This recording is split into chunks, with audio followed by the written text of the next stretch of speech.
Tonight on Connecticut's news station, 2 dead and 1 still in the hospital after a fatal crash into a stone wall. Plus, almost a dozen displaced after a fire engulfs an apartment building in Middletown. And Stone Academy students still searching for answers tonight what the Office of Higher Education is offering to do. Now at 10, this is Fox 61, Connecticut's news station.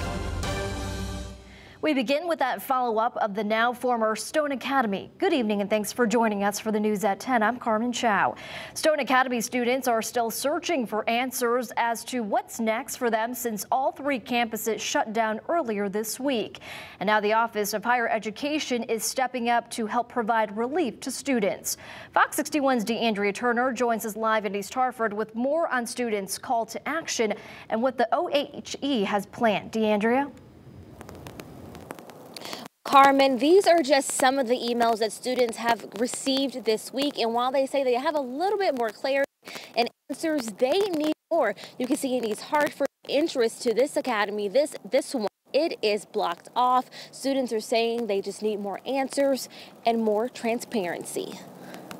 We're all standing together. Because at the end of the day, it's every single campus. Students across all 3 campuses of Stone Academy are banding together now that their future is up in the air. The real issue is time lost by students. Stone Academy sent a letter to the Office of Higher Education last Monday saying that they are closing their campuses after a compliance conference earlier this month. Now OHE is taking over. The focus is going to be on these students. On February 27th, OHE will hold a fair to provide educational options for the students. All of these students are stranded at some point, and we want to, we're bringing in the community college system. We have 3 other schools that offer LPN programs.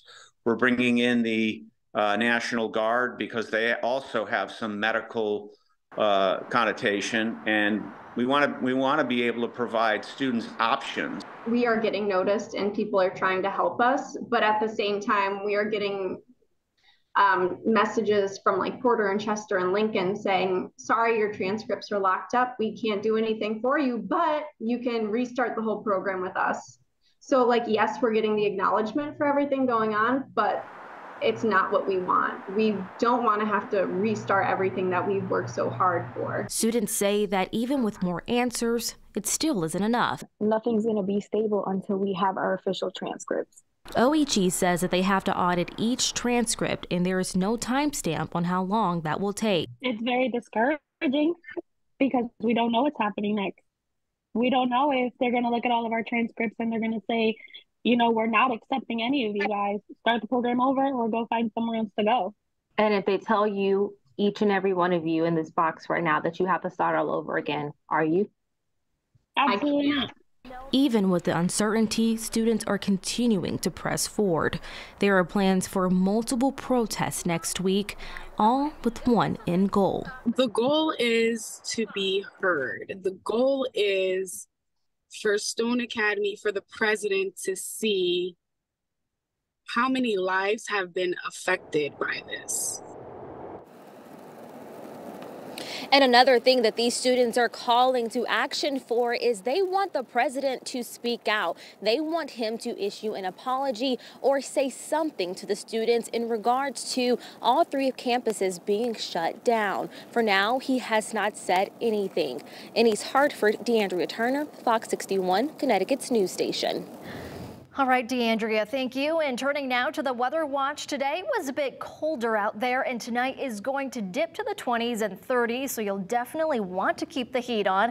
Let's toss it over to meteorologist Ryan Breton. Hey, Ryan. Hi, Carmen. Hi, everybody. It was a chillier day, as you mentioned, but at least we had plenty of sunshine. It was a really nice looking winter day. Tonight, we start to have some clouds moving in, though, and there is a lot more cloud cover to the west, and these clouds will arrive here for tomorrow. So while it will be a cloudier day tomorrow, tomorrow. It actually will be warmer than it will be today because the wind starts coming in out of the southwest tomorrow. So for tonight, it's mostly clear. Temperatures dropping into the 20s and low 30s depending on where you are. By tomorrow morning, there might actually be a nice sunrise as these high clouds move in. Then it turns pretty gray and cloudy for the afternoon. We'll start tomorrow morning in the 20s to around 30 and then end up between 45 and 50 degrees tomorrow afternoon. But that will come with a lot of cloud cover and a gusty breeze coming in out of the south. The weather pattern turning a little bit more active this upcoming week. I'll be back to talk more about that and when there could be a little bit of snow. We'll see you in just a little while, Carmen. Brian, thank you. In Waterford, 2 people are dead and another injured after a car crashes into a stone wall. Officers were called to the area of Cross and Foster around 5 a.m. this morning. All 3 in the car were taken to the hospital where the 2 passengers later died, and the driver is being treated for non-life-threatening injuries. The victims have yet to be identified and the crash remains under investigation. In Middletown, a fire tore through an apartment building, displacing a dozen people. This happening at Hunter's Crossing just off West Lake Drive around 9 a.m. this morning. The fire department was able to quickly put the fire out, but there's extensive damage to at least 2 units of the 3-story building, including to the back porch balconies. 1 person was injured, but we don't know their condition. The cause of the fire is still under investigation.